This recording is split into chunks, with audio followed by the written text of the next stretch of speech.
jab, uppercut, leave you laid out on the floor. Try to duck and roll, hit and miss, now you counting stars. Should've practiced more, should've hit the mask, get out there more. Claim that you're the best. You gotta show me, son. Actions over words, baby boy. Is you real or what? Talking way too much, world come. Back sports, talking way too much, world come. Back sports, talking way too much, world come. Back sports,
Shout out to the hottest chat in the MF and game.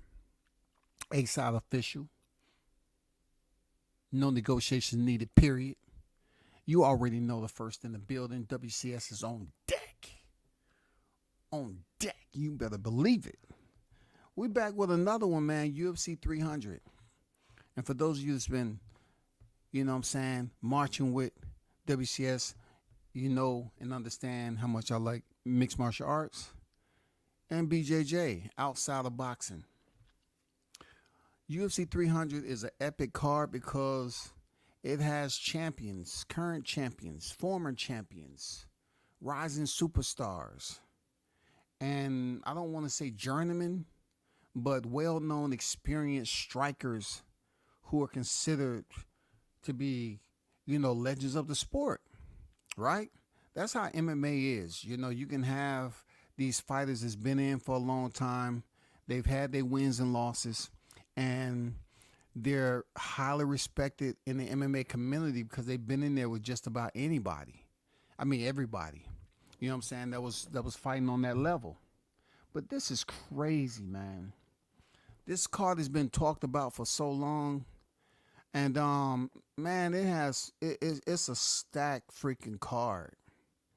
This would definitely be the cage that you want to be next to this weekend, to see something play out. I'm talking about male and female.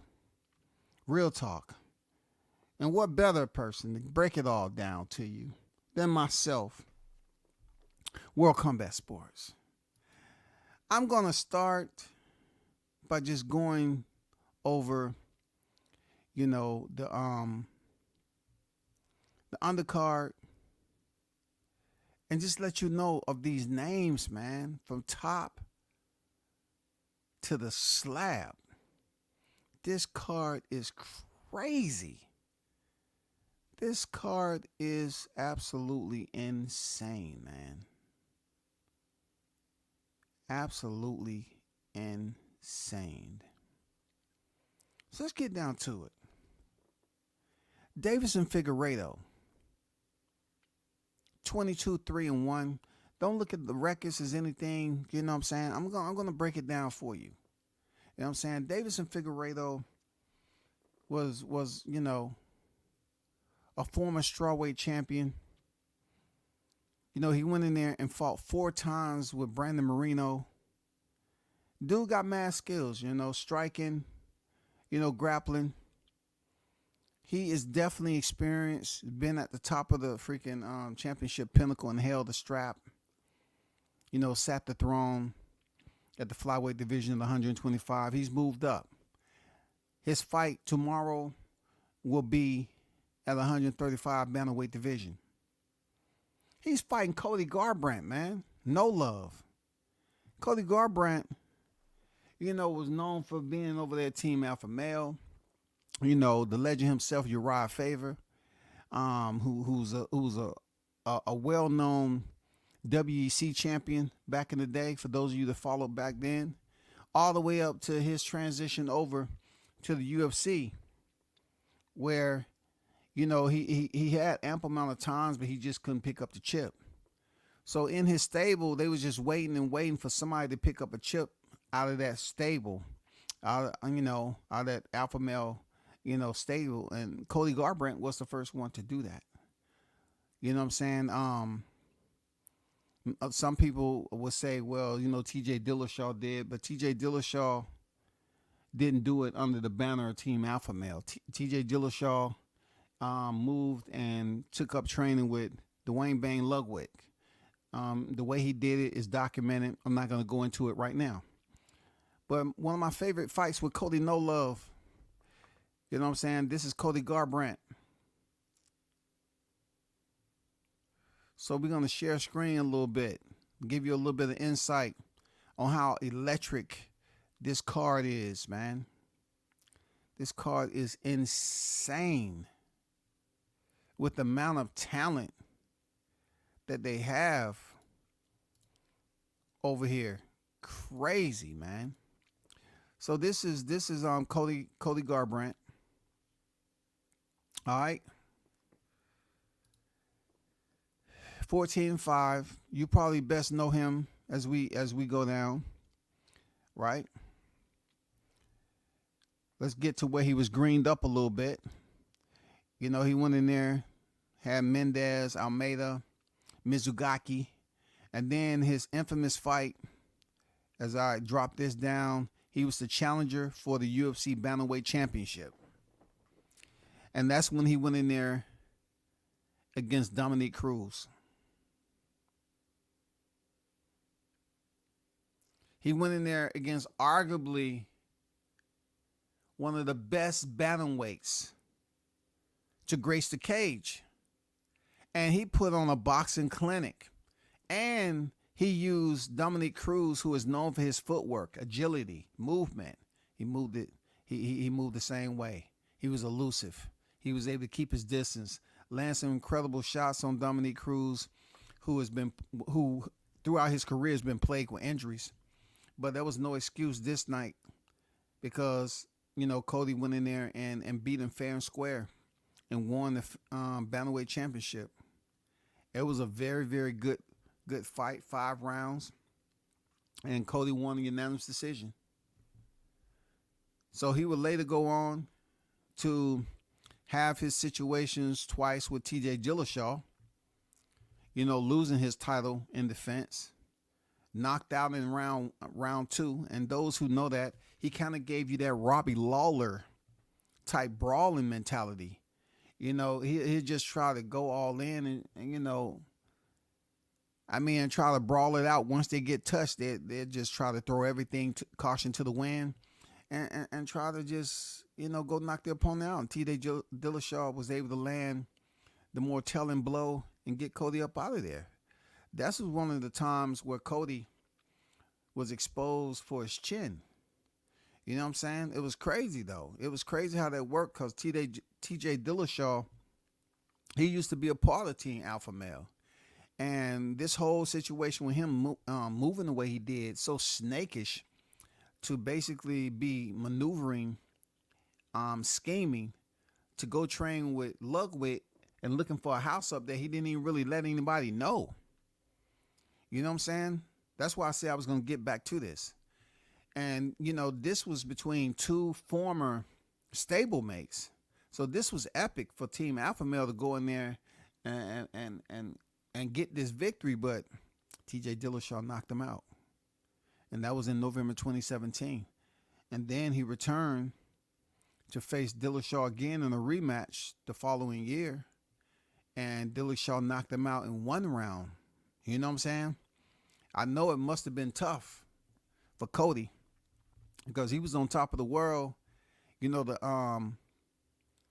show that he put on with Dillashaw, and for him to go in here and lose, to Dominick Cruz, and for him to go in here and lose to Dillashaw twice, who was a former stablemate of his.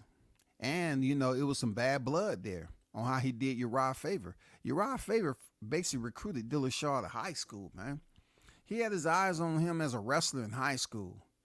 And somehow, some way, Dillashaw felt it was in his best interest moving forward to scheme his way out of Team Alpha Male and to have Ludwig be his primary coach.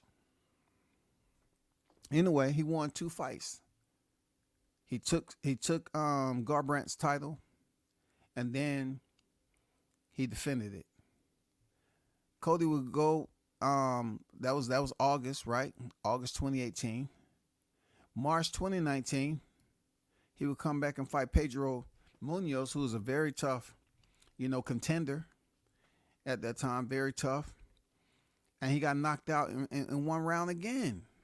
You know what I'm saying? This is what I like about mixed martial arts, because if that would have been in boxing and you would have been with a promoter, then they would have had you on the shelf. They would have said you was washed up, you don't have a chin and all that. But, Cody's still getting love at this point in time. Even this weekend, he's getting love, man. You know what I'm saying? Because he's been in there with some big names. What he does, he come back and fight Rafael Sansa, former champion, right? He comes back in June 2020 and fight Rafael Sansa. And he stops him in 2 rounds. Breaks his 3-fight win streak. And then he loses a unanimous decision to Rob Font. And then Kakar France, who finally made his way over here from Bellator. A touted prospect, real big name.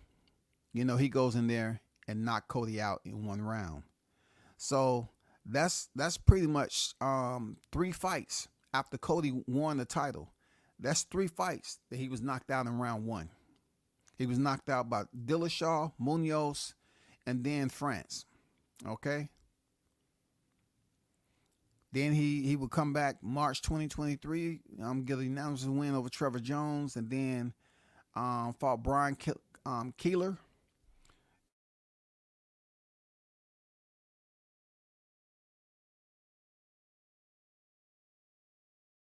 Rado is going to be an extremely tough fighter for Cody Garbrandt. 22-3-1. Just look at this guy. Just look at, the names he's been in there with. You know what I'm saying? John Moraga.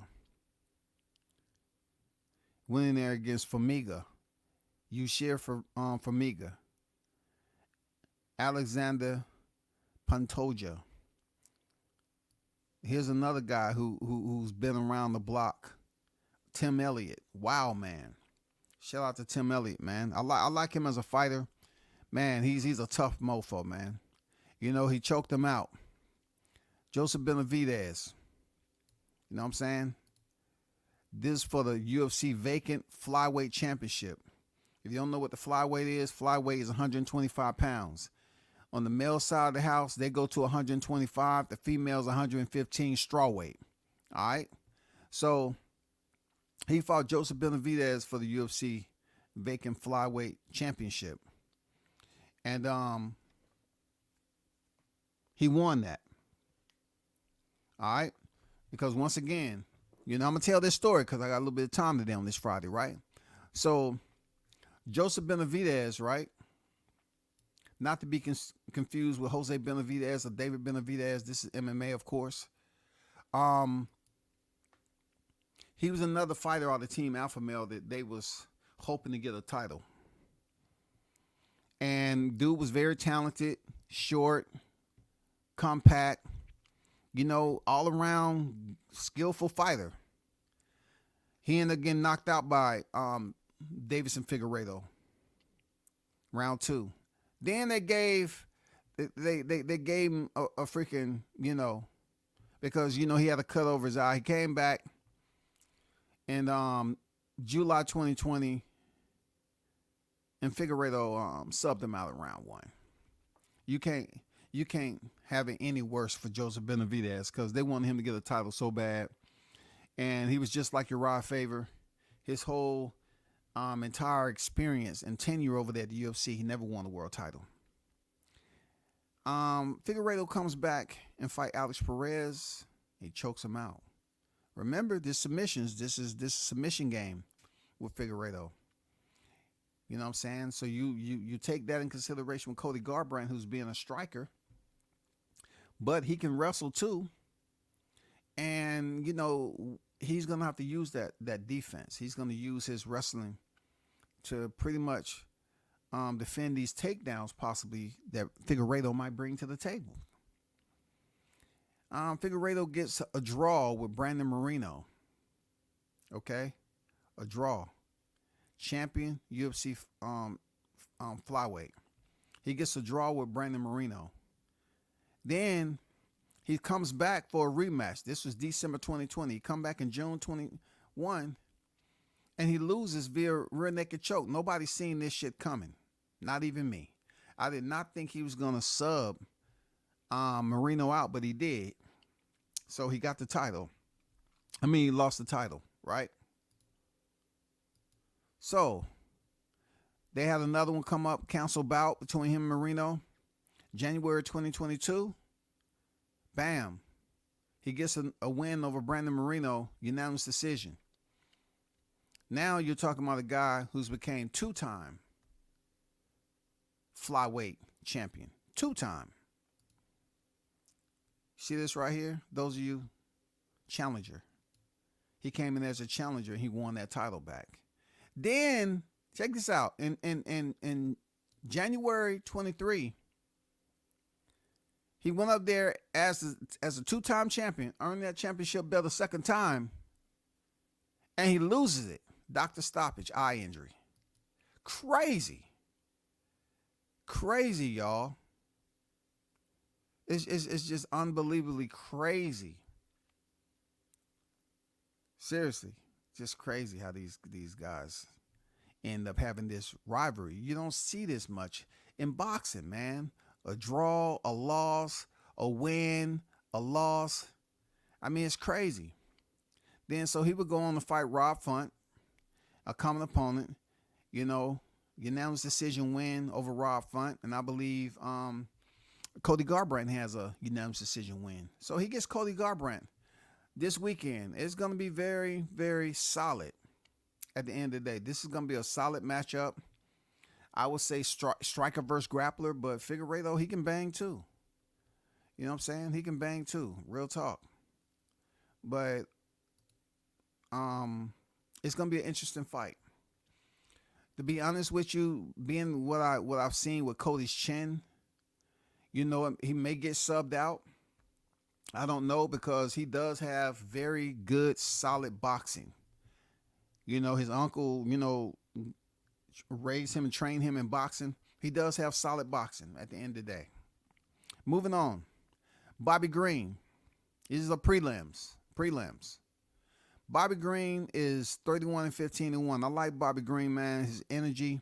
He had a rough time growing up. This dude is one of those wild, these wild, what they call them, wildflowers. Bobby Green do what the hell he want. You know what I'm saying, in the ring. And he kind of came off initially when I started paying attention to him back in the day. It's like a Nate Diaz. Not everybody can be Nate Diaz. Nate Diaz, man, he talked to his opponents. And, Bobby Green was doing that too. It's a lot of fighters that try to emulate, but often emulated, but never duplicated. He's going in there against Jim Miller, y'all. So this is Bobby Green, 31-15-1. You know what I'm saying? Very game warrior, man. But this guy right here, he does have multiple losses. He's willing to go in there and fight anybody they put up. Real talk. And he's did that. He had his wins and he had his losses. He's in there with one of the considered to be a legend of the UFC and who he's been in here with. You know what I'm saying? He's been in there with some of the craziest names back in the day, yo. You know what I'm saying? Miller has a twin brother too, man. But look at this shit though. Look at all the. This is what I'm talking about when you talk about cats has been in there with legend. He go all the way back to Dwayne Ludwig, who I just finished talking about, who's CJ Dillashaw's coach, man. Look at that shit, man. Look, it go all the way back to Mac Danzig, man. Gray Maynard. You know the fights that used to go on back with Gray Maynard and you know, man, come on, man. Frankie Edgar, you know, them fights. But let's keep it moving. You know, Thiago Tavares, Dwayne Ludwig, Tyson Griffin, man. Arguably has some of the biggest thighs ever in mixed martial arts, bro. Gleison Tebow, man. Look at this shit. Charles Oliveira. You know what I'm saying? Benson Henderson, bro. Melvin Gilliard, while he was on his rise. You know what I'm saying? Nate Diaz, bro. Joe Lozon. Come on, man. Fabricios Camos.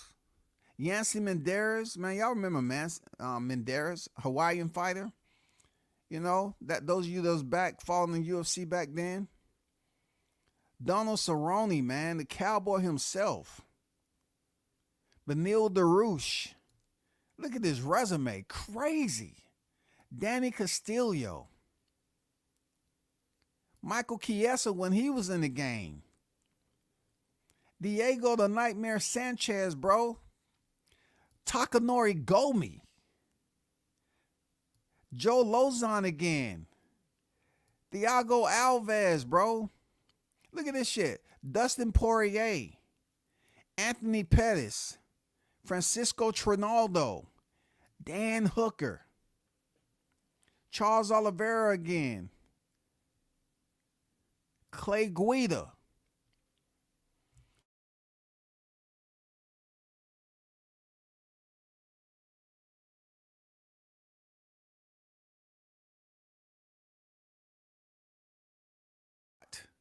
Of fighters.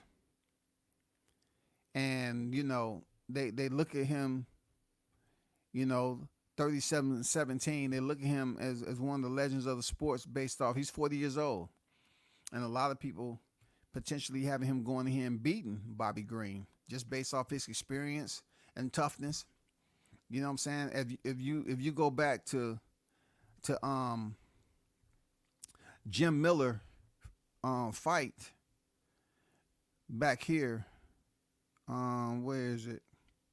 When he fought Nate Diaz, that was back in 2012, y'all. You remember how the fight ended? You know, Nate Diaz was able to roll into top position because one thing about Jim Miller, his BJJ, his grappling game is on point too. And him and Nate Diaz had a grappling exchange when Nate had a guillotine choke, rolled him over, end up on top position. And if you look at that fight, Jim Miller ended up getting his tongue stuck in between his teeth. You know what I'm saying? Probably because that choke was tight.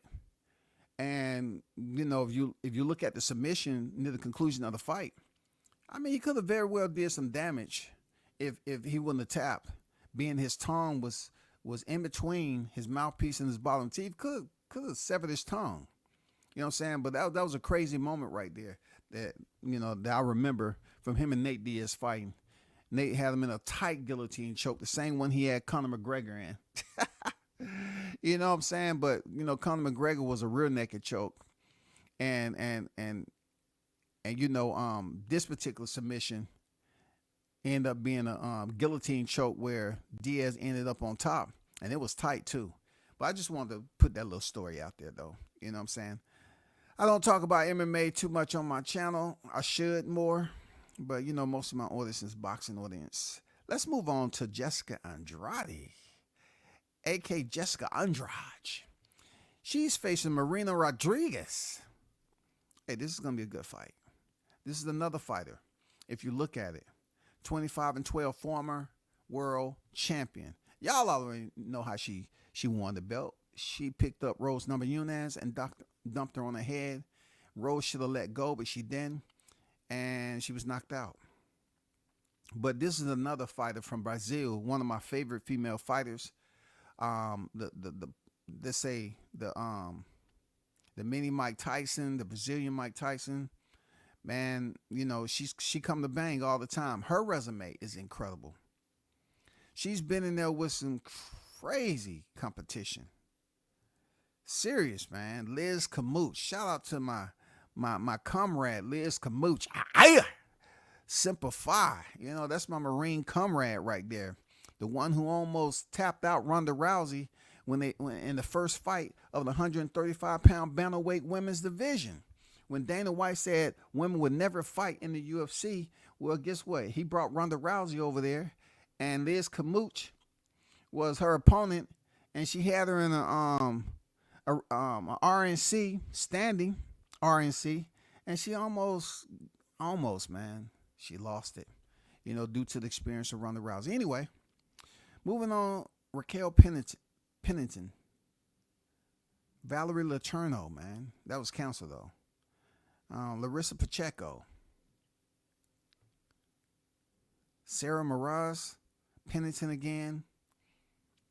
Jessica Penny. Joanna Wood. Angela Hill. Joanna Jędrzejczyk, considered one of the best bantamweight fighters. You know what I'm saying?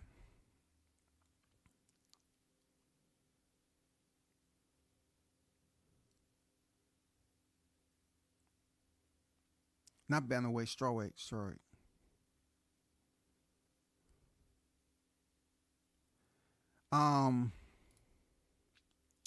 Claudia Gadelha, the tornado herself, Tisha Torres, man.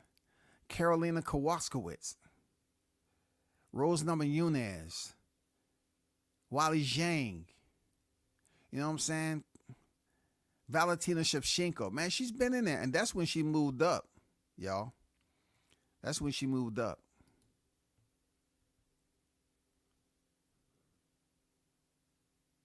Lauren Murphy. I hope Lauren Murphy is retired by now because she took a lot of damage in her career. Erin Blanchfield. She lost against Jan. If you look at that, that was a 3-round fight. She ended up getting stopped. You know what I'm saying? That's who's fighting Wally Zhang today. Tatiana Suarez, man. She lost to Tatiana Suarez, which is a very tough fighter. One of the best wrestlers in the UFC, females. You know what I'm saying?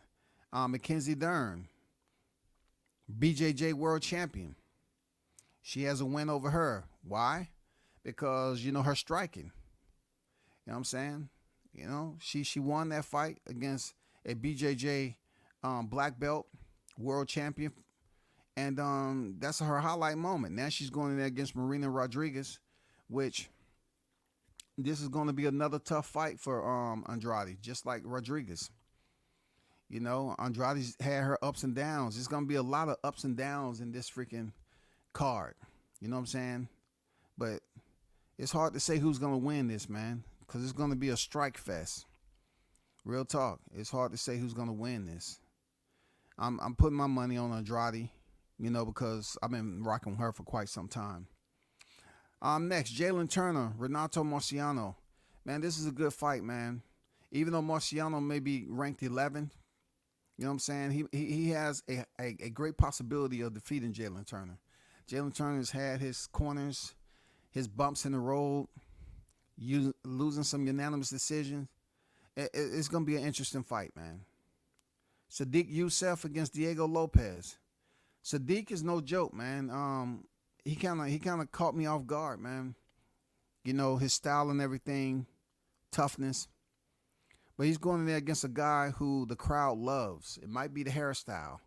He's giving you the Mexican Justin Bieber special. Diego Lopez. I like how Lopez is, man. His demeanor, he's opening up a little bit.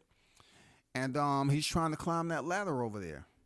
He's in for a tough fight with Youssef, for real. He's in with a tough one against Youssef. Both of these guys are very good strikers. If you look at Sadiq, y'all might, some names might come out to you, right? Let me get this out of here.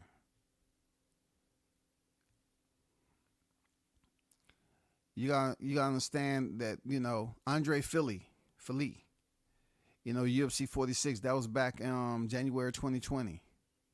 He had an Essen Barbosa fight canceled. Arnold Allen lost unanimous decision. And then he would go over here and fight Essen Barbosa, lost unanimous decision. So this guy, Youssef, only has 3 losses. All right, I believe 2 that's in the UFC. Essen Barbosa, Arnold Allen, and then his other one was outside the UFC at Titan FC 47 against Luis Gomez.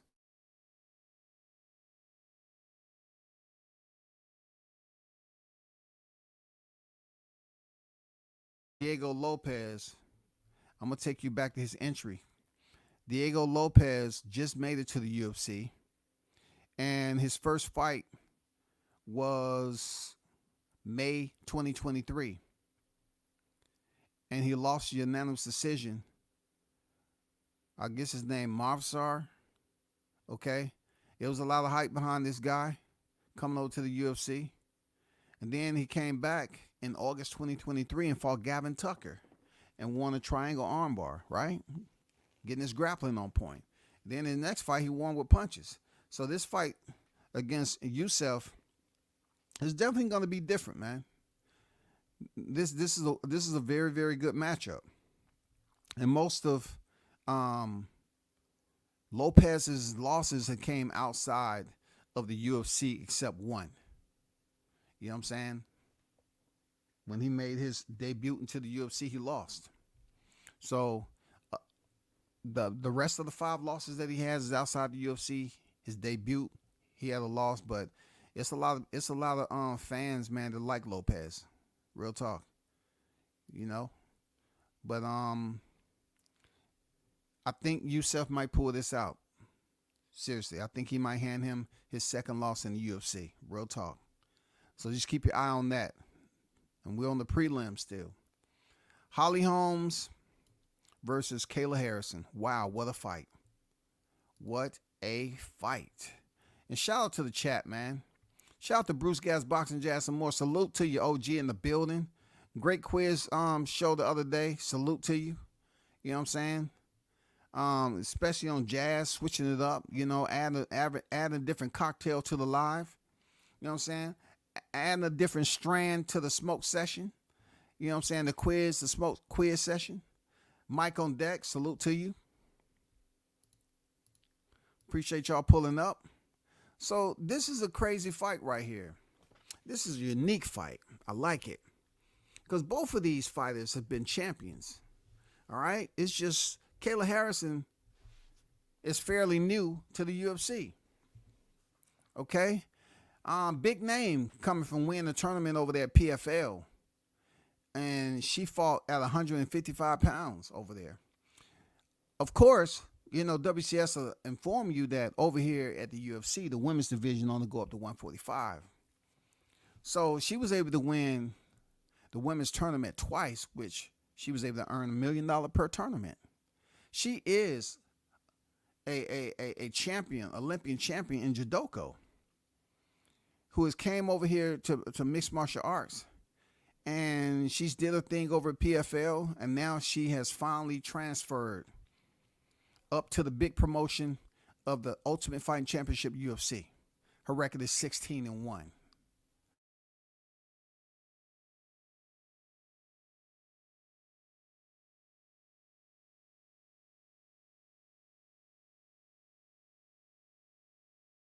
Hold on for a second.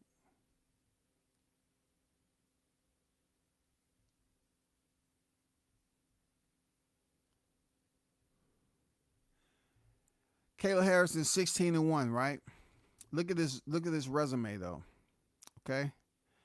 Her PFL tournament. It's gonna be a lot of names that the casual fan may not be used to, but tournament brackets. I like it. You know what I'm saying? When it's something at the end, you know, shout out to my boy Diego Lima. Douglas Lima, you know, he was able to win that tournament over there in Bellator. But these tournaments in mixed martial arts I like, man. And she was able to, you know, be in the PFL and win this tournament and really make a name for herself. This is her Olympian judoka gi. You know what I'm saying? She's 5'8", 16-1. She finally lost to Larissa Pacheco at PFL 10 2022 championships. So she come over here to the UFC in her debut, y'all. And guess who she's fighting? Holly Holmes. Let's look at Holly Holmes. Holly Holmes is like an 18-time boxing champion.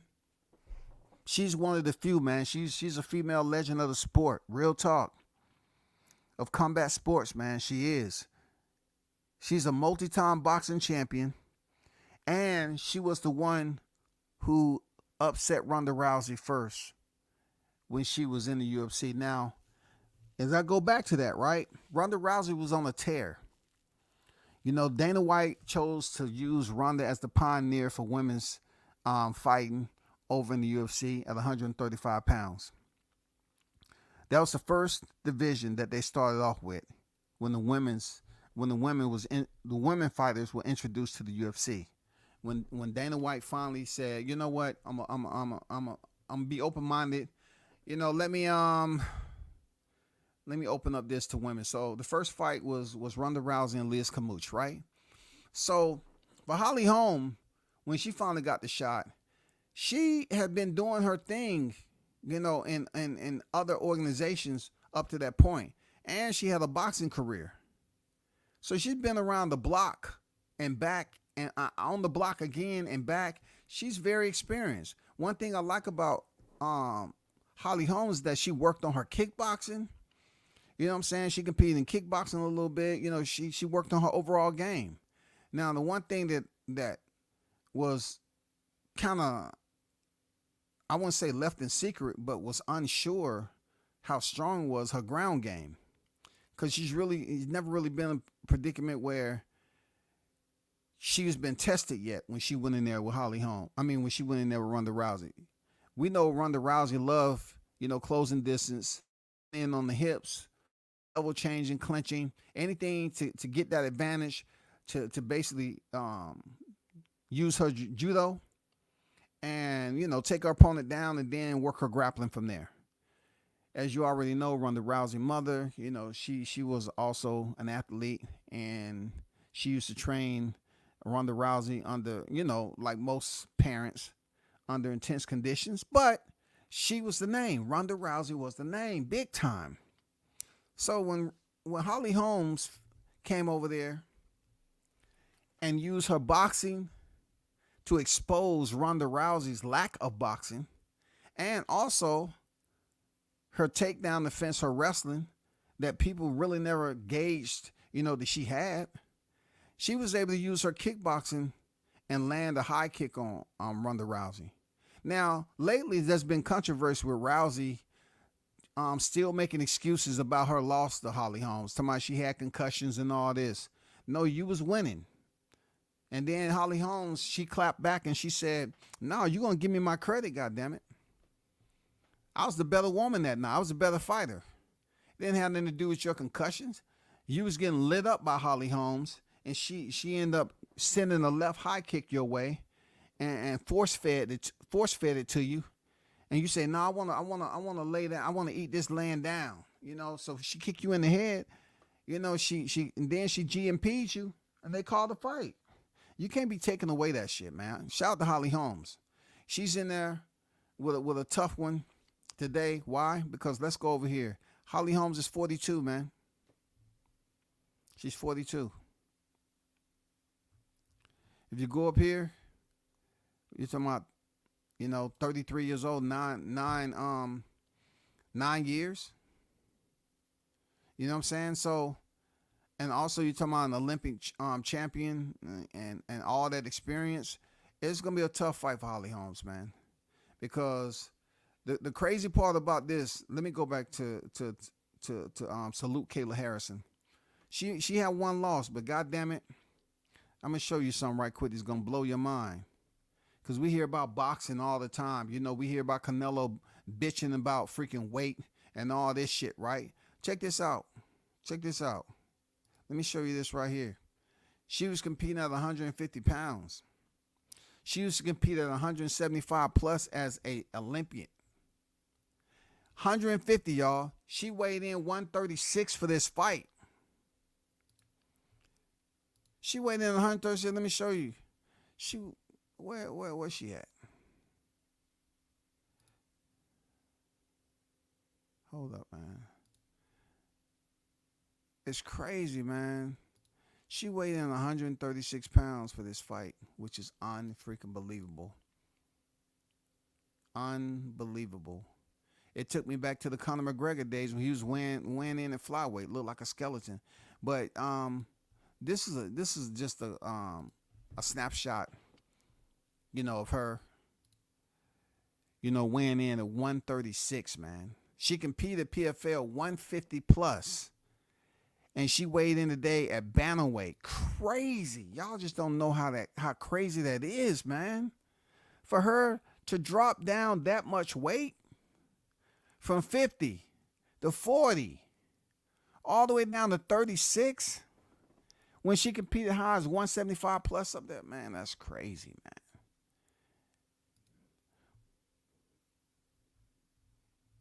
But back to the fight though. Holly Holmes, Kayla Harrison. I don't know, man. I got to give this to Kayla Harrison. I just think she's on a surge to be a champion over the UFC. She's very talented striker, and also she has high level grappling and her judoka, which Holly Holmes, she's schooled in the game too.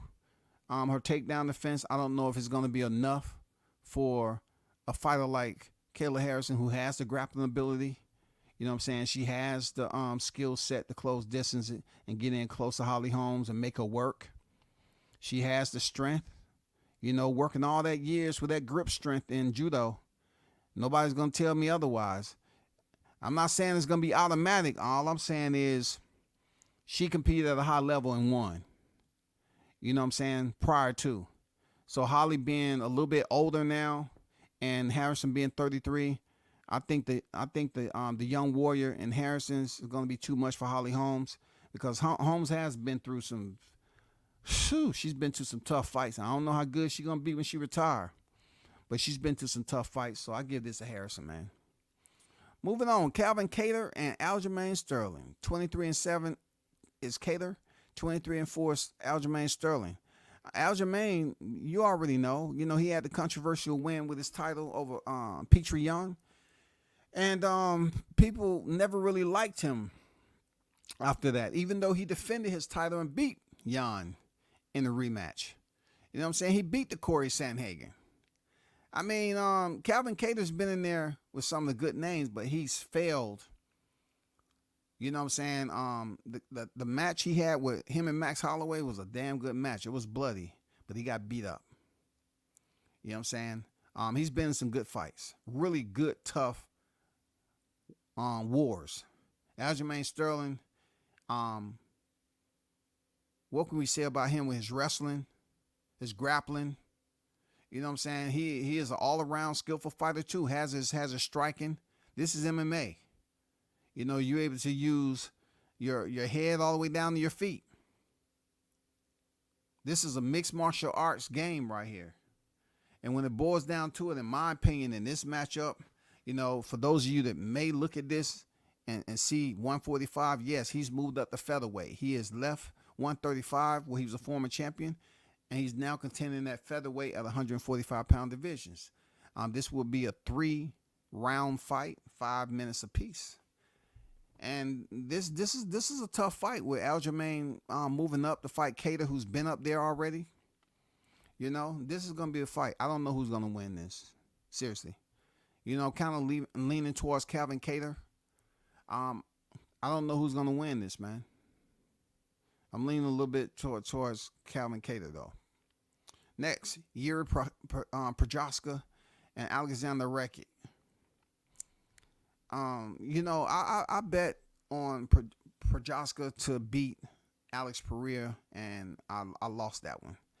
He say he's a modern day samurai, but he went in there and got knocked out. He just didn't have an answer, and I was disappointed. I'm not gonna lie, I was disappointed. 29-4-1.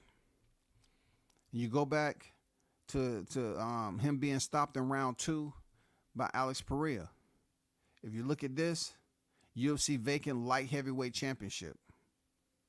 You know what I'm saying? That was Prochaska's time to step up and get the chip. Now he will face Alexander Rakic, 14-3. A big part of me saying Rakic, man. I went from Prochaska again.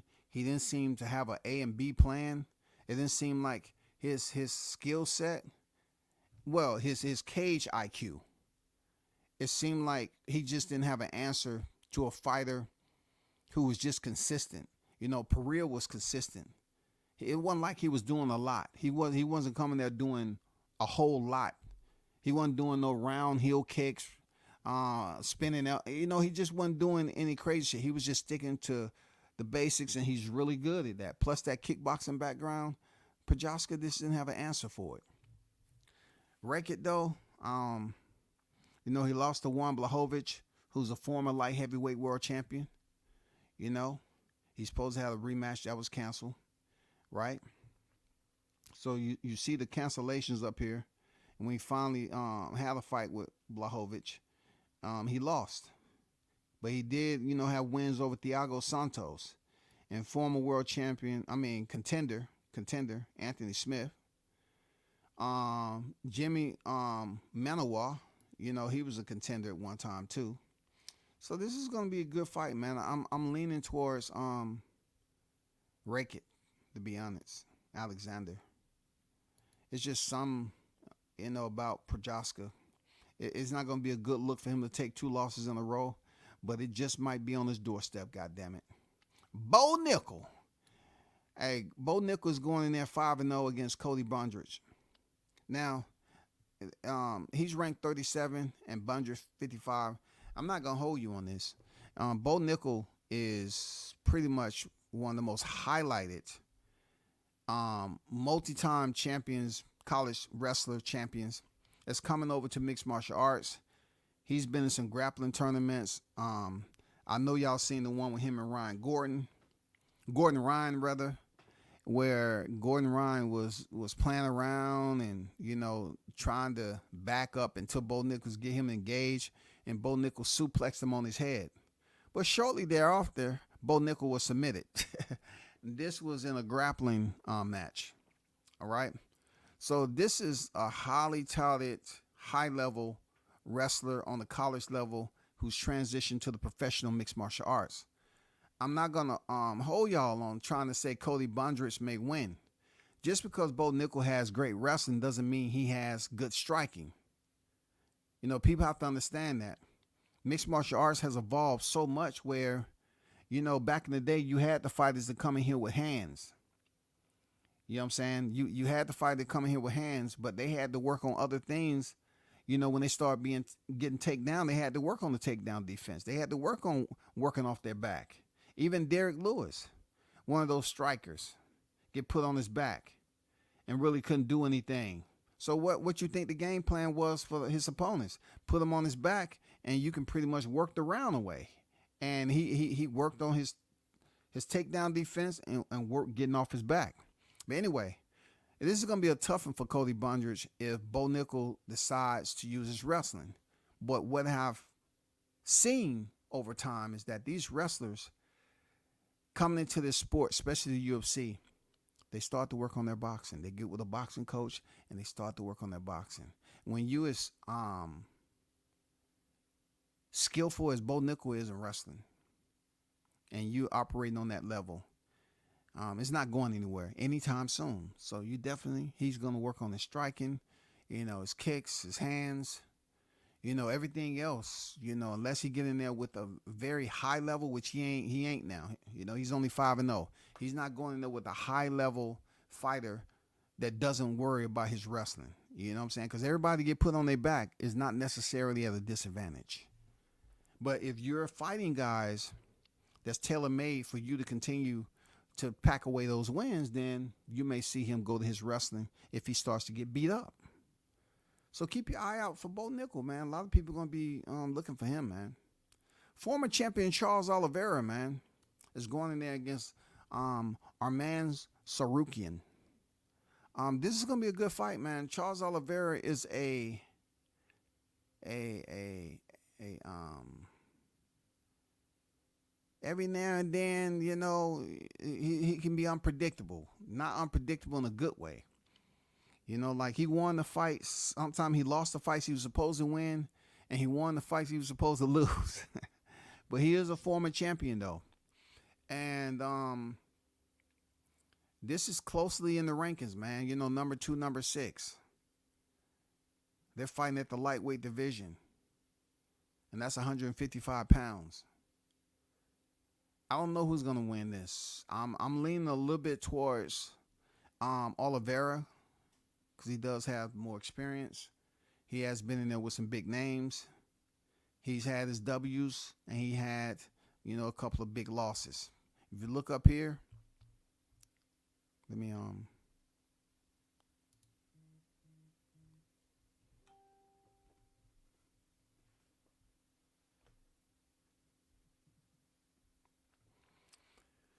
if you look right here, that's Charles Oliveira. He's 34 years of age, okay?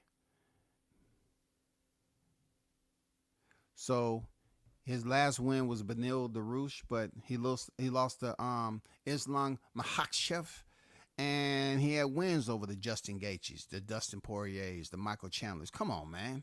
You know who Michael Chandler is from Bellator? Tony Ferguson. Look at that. Look at that resume. Come on, man. Look at that. Kevin Lee, Lucas Barros. But check this out. It was a stint in the UFC. He lost to Paul Felder, Ricardo Lamas, Anthony Showtime Pettis, Max Bless Holloway. Come on, man. This dude right here, Charles Oliveira, been in there with some big names. Look at this shit. Clay Guida, Christos Giagos, Jim Miller, Nick Lentz, Jared Gordon. I mean, he's been in there with some names, man. Kevin Lee when he was in the UFC. He's been in there with some names, man. You know, you go to Arman, you know, you go to him, he came into the UFC July 2020. He doesn't have the same experience of opponents, you know what I'm saying, than Oliveira has. That's just simple. That's just plain to see. He hasn't fought the level of competition. Both of them has a Benil Darush. You know what I'm saying? He finished him in 1 round, and Oliveira grounding them out in 1 round. So that's their common opponent. It really don't mean much, but and I still got Oliveira in this fight. Moving on, Justin Gaethje and Max Holloway. Good Lord have mercy. This right here may potentially be the fight of the night, y'all. Shout out to Justin Gaethje. You know what I'm saying? Justin the Highlight Gaethje. When he was fighting at World Series of Fighting, man, one of my favorite fighters, man. I'm not going to lie. I mean, his style, I frown upon in boxing. I do. I frown upon a style like his in boxing, but, you know, mixed martial arts, you're talking about kicking hands, and you just can't sit up here and even compare it to boxing, you know, because they're just using their left and right. But, you know, when it comes to mixed martial arts, you're using all your limbs. You're using the 8 limbs, man. Justin Gaethje has been vying for a world title. He hasn't been able to get there yet. He's in a holding cell right now because he just haven't found out the right opponent to be able to get that championship. So they're fighting for the BMF title belt, y'all. This is in the lightweight division. You know what BMF stand for? Bad mofo. You know what I'm saying? In other words, he's going in there against a former featherweight champion in Max Holloway, who had his belt taken by Alexander Volkanovski. Okay? This is going to be a crazy fight. If you remember Justin Gaethje fight with Tony Ferguson, it's one of the best performances I've seen with his hands and his patience. Not going in there and just talking about bombs over Baghdad. Bombs over Baghdad. You know, because Justin Gaethje's, you know what I'm saying, is all about pulling the pin and dropping grenades. You know what I'm saying? And taking mad punishment. And then you have Max Holloway, who is one of the best to ever do it in the game, he too has been in some wars. Him and Justin Gaethje has been in my opinion, had their fair share of wars. And tomorrow night is going to be no different, y'all. It's going to be no different. It's going to be no different. I'm telling you, this right here may potentially for the BMF belt. Look how high they up on the main card. It's number 3. This is for a BMF title now. You know what I'm saying? The first time this BMF title came out was with my boy, that got his name from knocking out Ben Askren in 5 seconds. Jorge Masvidal, Game Bread.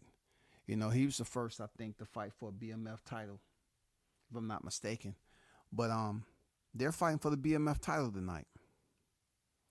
And this is going to be crazy. Let me bring up Justin Gaethje, 25-4, 35 years of age.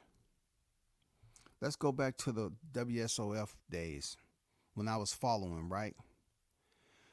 Let's go back to those days. Look at that shit.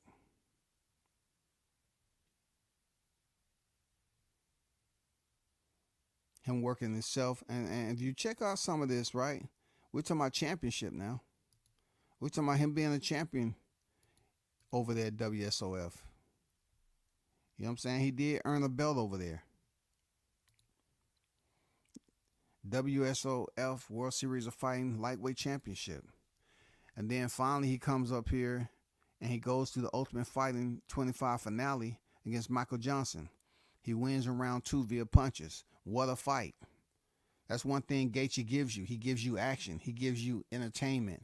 He gives you the that electricity that you're looking for. He's never been a boring fighter. Never.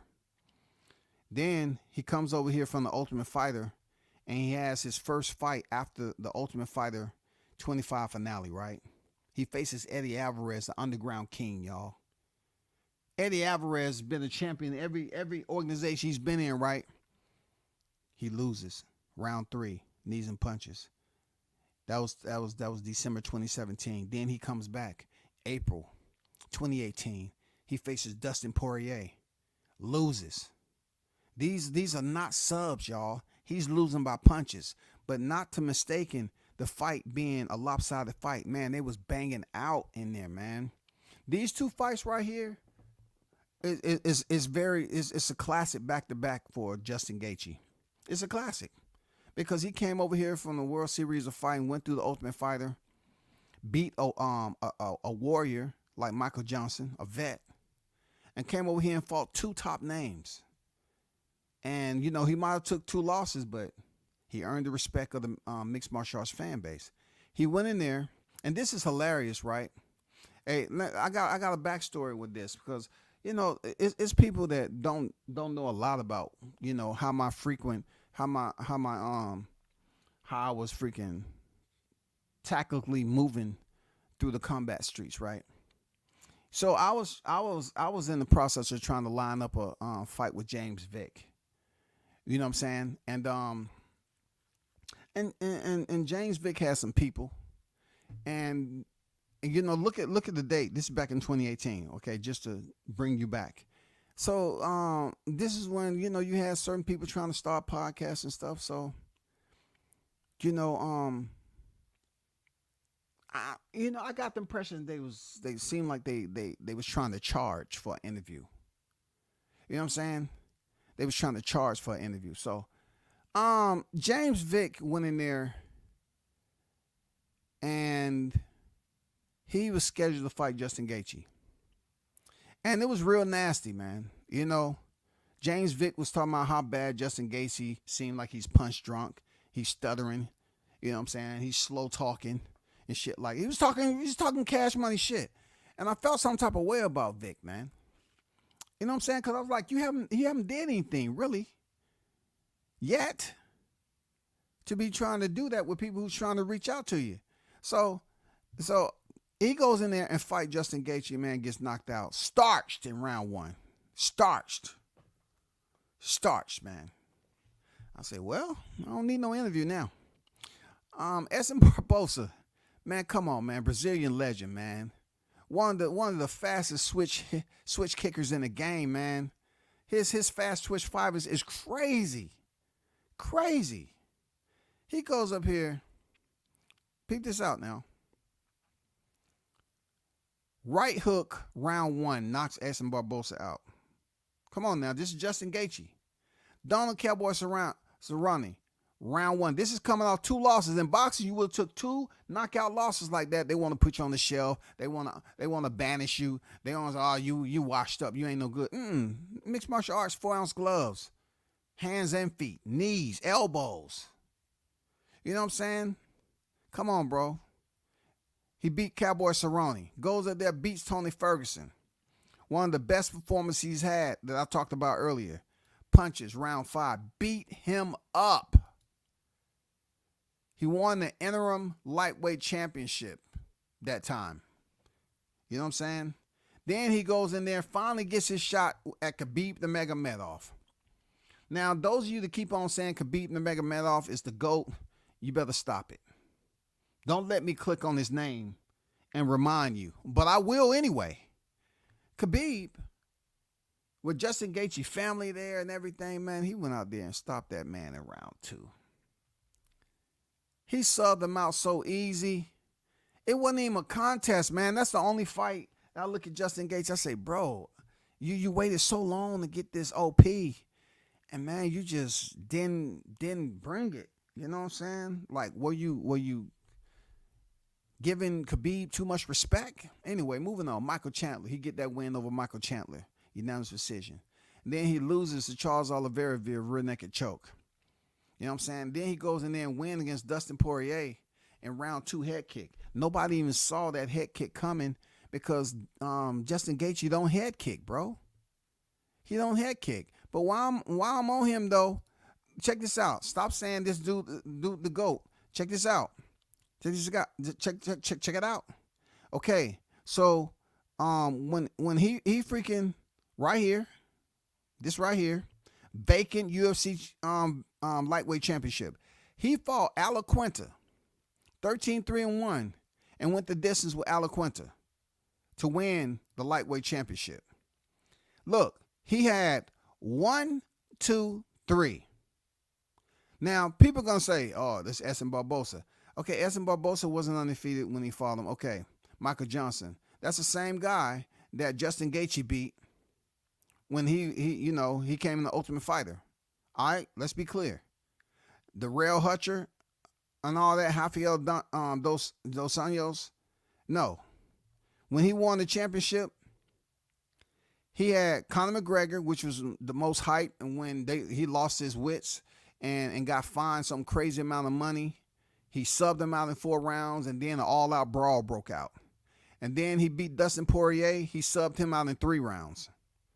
I was disappointed as hell. And then Justin Gaethje subbed out in 2 rounds. Anyway, back to what I was saying. He ain't the GOAT. Let's go to Max Bless Holloway.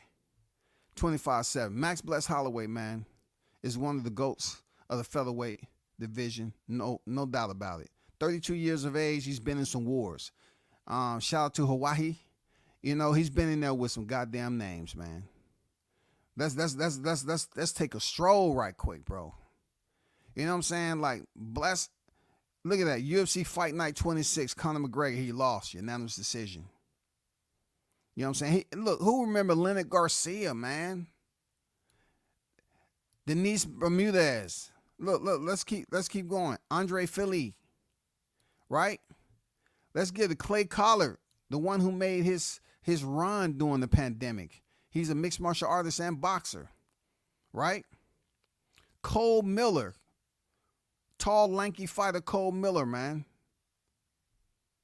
Cub Swanson, man, another favorite fighter of mine, a warrior, been in there with everybody. Charles Oliveira, Jeremy Stevens.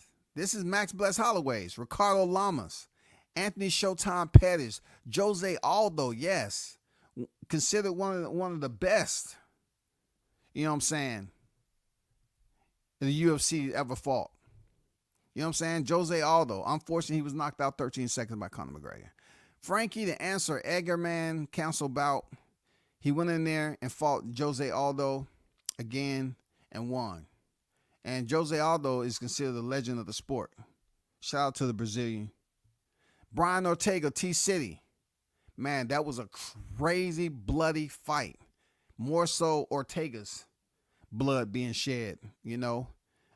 Trained out of Cesar Gracie. And I don't know if it's Cesar Gracie, but Gracie Jiu-Jitsu out of Cali. And, you know, he just had a lot of stuff going on. He just never really lived up to what his potential would be. But in BJJ, you know, he's very skillful. But anyway, Brian Ortega, he lost to Dustin Poirier. He won against Frankie Edgar. He lost twice to Alexander Volkanovski. This was huge because Alexander Volkanovski would take over as the featherweight champion and just rule, defend his belt. Calvin Kattar. If you look at it, Calvin Kattar is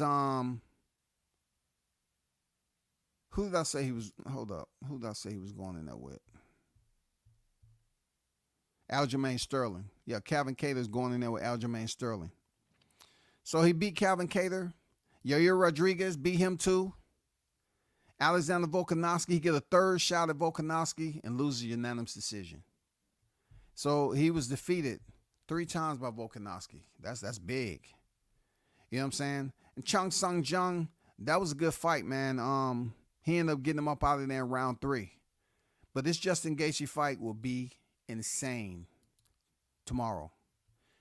Keep your eyes and ears close, man. This is not going to be one of those these early knockouts, I don't think. It's not. But I do believe it's going to be extremely bloody. If any of these fighters learned anything, I don't think they're going to go in there in this 5 rounds. This is 5 rounds, y'all. I don't think they're going to go in there and just pity-pat it and stay on the outside. Something I haven't mentioned is that for these big bonuses, Dana White agreed for $300,000, man. UFC 300, he agreed to $300,000. So these fighters are going in there with bad intentions. $300,000 is a life changer for some of these fighters. If they don't get it on this freaking special bonus, they may never make that kind of money in the UFC. I don't know. That's the one thing people always say. They say, well, the UFC mixed martial arts is not bringing in the millions like boxing. In some cases, you might be right. But as far as them allowing their fighters to have an active schedule, I like it. I like it. I like them having an active schedule, keep them paid, keep them continuing to get better, keep them conditioned, and keep that experience level continue going up. You know what I'm saying? Love it. Shout out to Tyrese. What's good? What's good? Pugilist, what's good? Salute to you. He said Khabib seriously overrated. He's definitely not the GOAT. I don't know why people keep on trying to call him the GOAT since he ain't coming back to fight. He's the best to ever do it, man. Stop it. Come on, stop it. Al Money in the building. What's good with it, Money? 2016, 2017, Ferguson would have beat Khabib, in my opinion. Hey, Ferguson was a hitter. Let's not get it twisted. You know, he was a hitter, but as the changes happen, you know, and new, you know, fighters come on deck and the sport itself continue to evolve, new training, new techniques, mixed martial arts as a whole continue to transform and evolve. Evolution is key. The involvement of mixed martial arts, you just wasn't having cats get put on their back and didn't know what to do if it was a wrestler on top of them. No, these cats start, and you know, BJJ start improving. These cats get put on their back. They end up subbing cats from their back. You know what I'm saying? They learn how to do sweeps. They learn how to maintain a dominant position. We learned with the evolution of mixed martial arts, when it did go to the ground, you didn't have fighters just going to the closed guard. Now they're working to get back to their base. They're working for submissions. They're working for the sweep. You know, it's dangerous for sometimes the even engage in some of these fighters that's put on their back. And then every fighter that's in the top position is not in a dominant position per se, just based off what I just told you. You know what I'm saying? The game has changed a lot, man. Tony Ferguson is my guy from 231, but he need to retire. Yeah, I feel bad for Tony every now and then. I was really looking for him to win his last fight, but you know he got beat up again. And if Tony doesn't stop, he's gonna have an early life, and it's not gonna be because he's not a healthy guy. It's gonna be from dementia.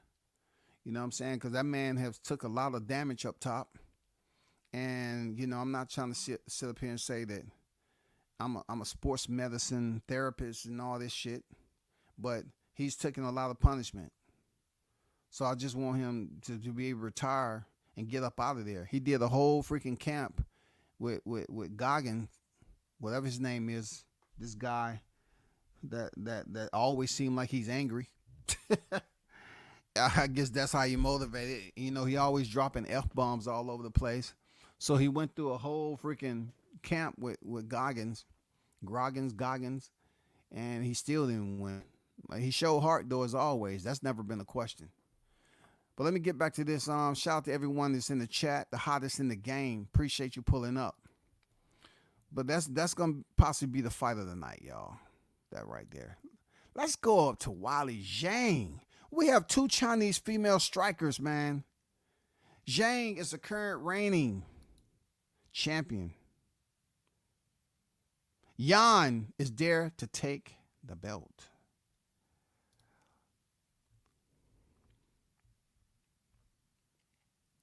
Yan will try to dethrone Zhang once again. The first person to dethrone Zhang was who? Rose Namajunas. Just like Justin Gaethje, you know, was able to go in there and kick Dustin Poirier in the head. We didn't see that shit coming. But, you know, it was just crazy how Thug Rose Namajunas high kicked Zhang in the head. Zhang had beat Jessica Andrade, you know what I'm saying, who beat Namajunas. She dumped Namajunas on the head, and then she tried to go punch for punch with Zhang. Her being Andrade was knocked out. And then Rose Namajunas goes back and defeat Jessica Andrade to get back in the ring with Zhang. And she head kicked her and became the first woman to win her title back. Two-time women's champion at strawweight. She became the first female fighter to win her title back after losing it. And Zhang was upset about that, but it was a legitimate knockout. She was done.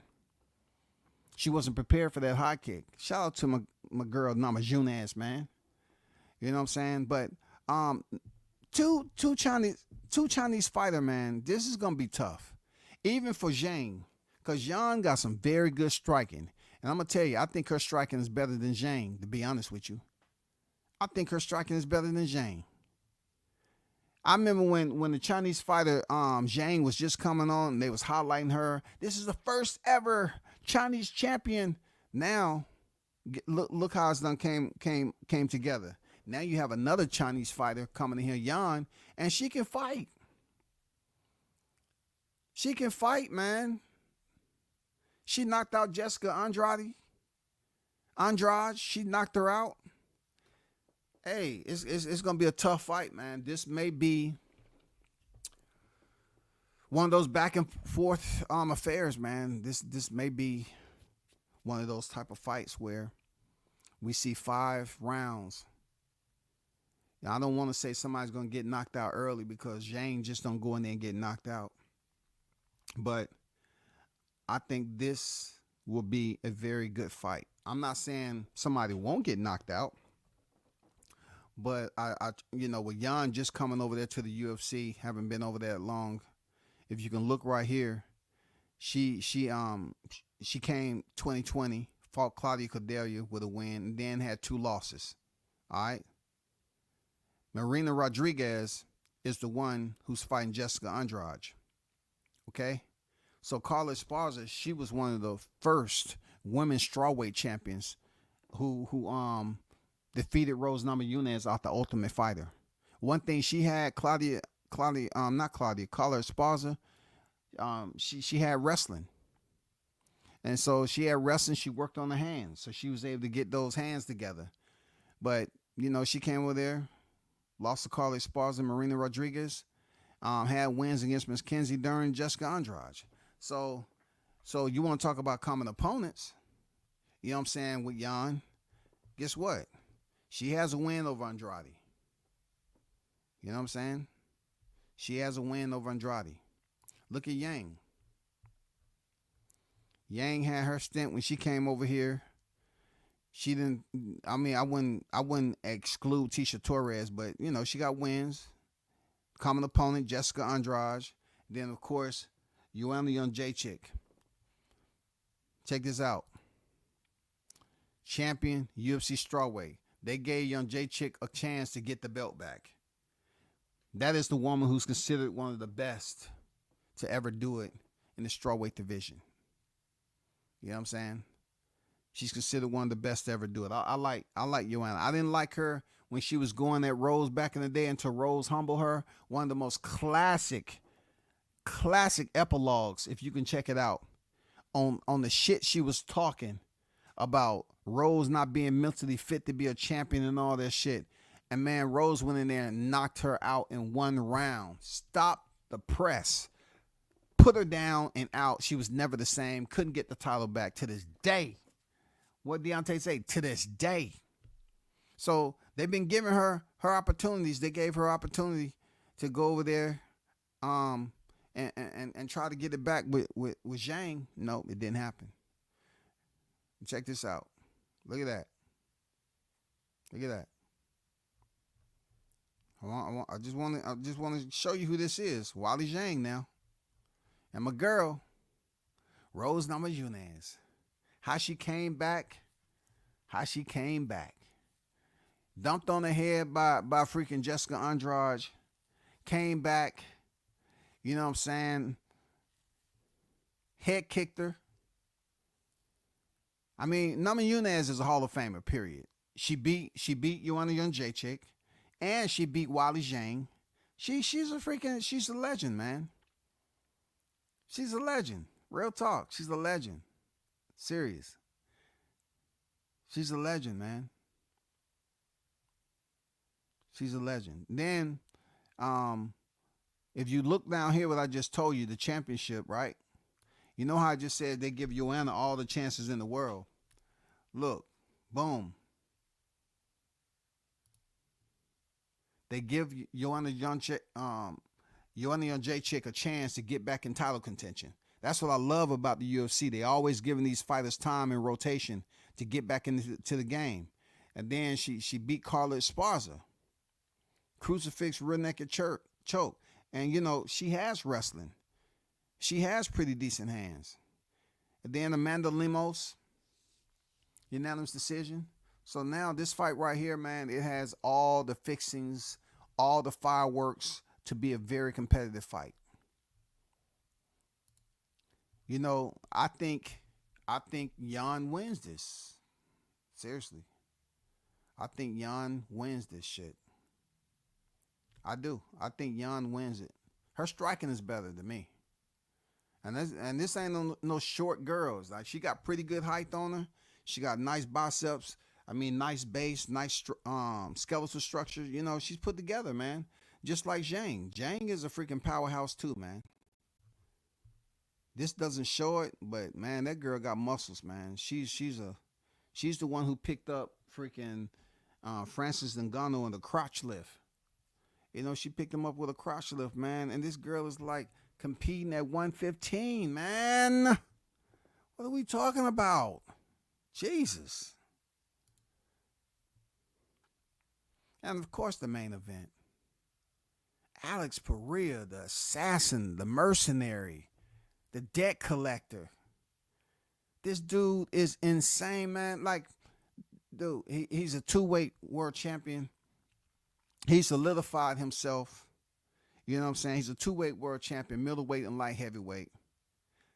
And he's ranked number 3 to Jamal's number 2. Jamal never lost the title. He had to vacate because of injury. But I'm going to be honest with you. You know, yeah, he might be 9-2 because they fast tracked him in the UFC. He ended up taking that L against Israel Adesanya, but also he has some notable wins too. They fast tracked this man. He was built for the fast track. Jamal Hill only has 1 loss. Let's go over here and see what that loss is. Paul Craig. You know what I'm saying? Paul Craig, who has since fallen off a little bit. But Jamal Hill's been, you know, doing his thing. He's been building himself up. He doesn't have any huge names, you know, early on. But he started to clear it up a little bit. He got OSP on there. Johnny Walker, of course. We've seen that. Knocked him out in round 1. But, you know, Johnny Walker's been known to get starched. So, you know, I said, okay, I give him. But Corey Anderson starched him too in round 1, I think. Thiago Santos, of course. That's a very impressive. Glover Teixeira, unanimous decision. And Anthony Smith was canceled. So Alex Pereira is definitely going to be a different type of fight than any of those guys. Even though Glover Teixeira has more experience than Pereira in light heavyweight. And Thiago Santos and Johnny Walker, man, those are all solid opponents for freaking Jamal Hill, man. Alex Pereira, it goes without saying, man. He came over to the UFC. They fast-tracked him and put him in there with a fighter who he's already knocked out twice in Israel Adesanya. So he went in there and finally got his shot. This right here. The challenger, UFC middleweight championship. Right? And he wins. That was November 2022. One of the most outstanding rivalries. You know what I'm saying? One of the most outstanding rivalries, man, that you're going to see. I mean, it would be good if they had some rivalries like this in boxing. But this rivalry stemmed from kickboxing days. So he goes in here and beats Israel Adesanya in round 5. Izzy comes back in April 23, and he stops him in 2 rounds. And those of you who haven't seen the memes, you know, back in kickboxing, Pereira's son fell on the canvas like he had been knocked out when his dad had knocked out Adesanya. You know what I'm saying? He fell on the canvas mocking Adesanya being knocked out. And Adesanya said for 7 years, man, he thought about that kid. He said, I'm gonna get you back. And when he knocked him out, he found him. Not to mention he did his patenting with the bow and arrows. Man, oh my God. It's not enough electricity that you can think of that what would have been going through Adesanya's head to say, damn, this fighter knocked me out in kickboxing. He came over here, they fast-tracked him. He didn't fight nobody the caliber of me, but he came in here and beat me. He knocked me out in the final round. So he had to go back to camp and find out, what do I do next? And he ended up catching him with a nice right hand off the cage. Stiffened, starched him. The fight was called. You know, he did Alex Pereira signature with the bow and arrows, went over there and found his son, and then, you know, gave him back after all those years. Vindicated. He had to vindicate himself, y'all. You know what I'm saying? He had to find Pereira's son and do that. And Pereira's son was in there crying and shit like that. But hey, that was one of the happiest moments for this rivalry as it lasted. You know what I'm saying? So, like I said before, this is Alex Pereira. He went up there and fought a fighter who I didn't think he was going to beat.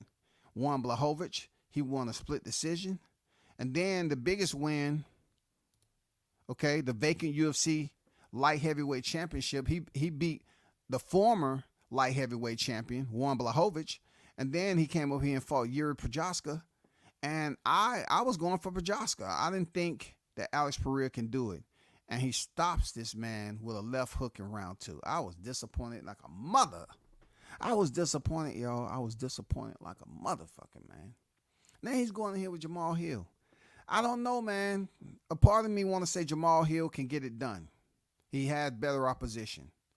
But to see how Pereira has shown that he's built for it tough. He's built Brazil tough. You know what I'm saying? I can't put Ford on him. I can't put that tag on him. He's built for it, some other lifetime. He's built Brazil tough. Dude is a freaking mercenary, man. I don't know, man. This is a tough one. I'm not going to lie. It's a tough one for me to call who wins the main event for the light heavyweight championship. I don't know, man. I'm not good with predictions. You know what I'm saying? I'm not good for predictions. But I did predict, I think Jan is going to take the co-main event.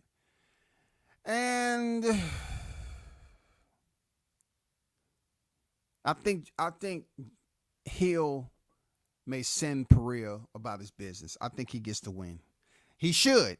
I think he gets the win. TH Inc. Think. Okay? Think. I think he does. I don't KNOW. No. Okay? I don't know if he's gonna do it, but I think Jamal Hill gets it done, y'all. But shout out to UFC 300. Shout out to Dana White and the matchmakers. This is gonna be pay-per-view, y'all. And I would say this is worth the pay-per-view. They're gonna have their ceremonial weigh-ins, which in my opinion is the best in combat sports. I don't know why boxing doesn't do it that way. Like, it's just something that boxing. Let me tell you something about my lineup, my ranking system of combat sports that I rank. Number one is BJJ.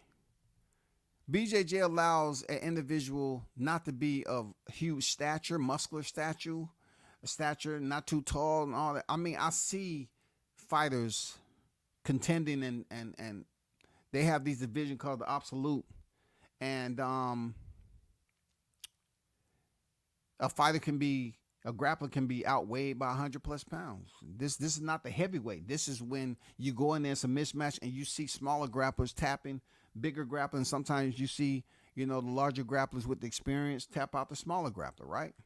But that's number one. Number two is mixed martial arts, and boxing come in a cool number three.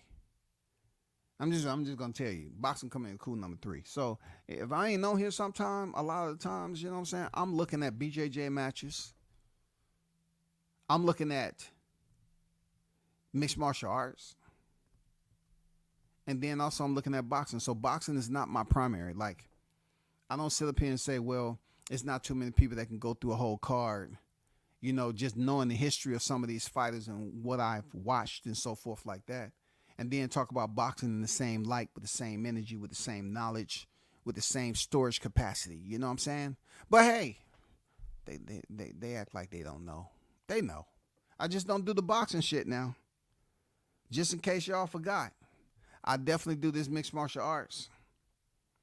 I definitely can talk about it without looking at the stats. I can give you story for stories. But this card right here is one of the best. You know what I'm saying? It's one of the best out there. Real talk.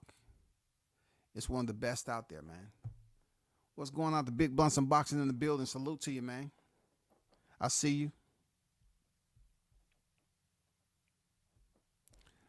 I don't really I might do it a little later, but I'm not really good with predictions like that. I'm really not. Big Bunch, what's up, fam? I was tapped in with the weigh-in too, actually in a straight car. Yeah, man, the ceremonial weigh-in is epic for the UFC. I mean, the energy that's behind it and the fighters coming up there, it's different than boxing. I'm just gonna put it out. It's just different, bro. It's highly different. It's just extremely different having the fighters come up there and the way the crowd goes. Their ceremonial weigh-in is they always have fans in attendance. With boxing, not open to the public, open to the public, not open to the public, open to the public. I mean, make up your mind. The ceremonial weigh-ins for the UFC, man, is epic. It's electric. It gets people really hyped up to go back to their rooms and say, man, I just can't wait till tomorrow night. I just can't wait till tomorrow night.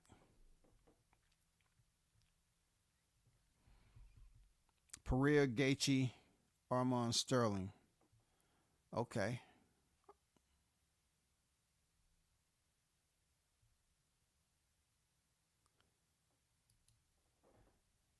Hey, but that's all I'm going to take on this, man. You know what I'm saying? Kayla Harrison, I'm sure she's going to be Holly Holmes.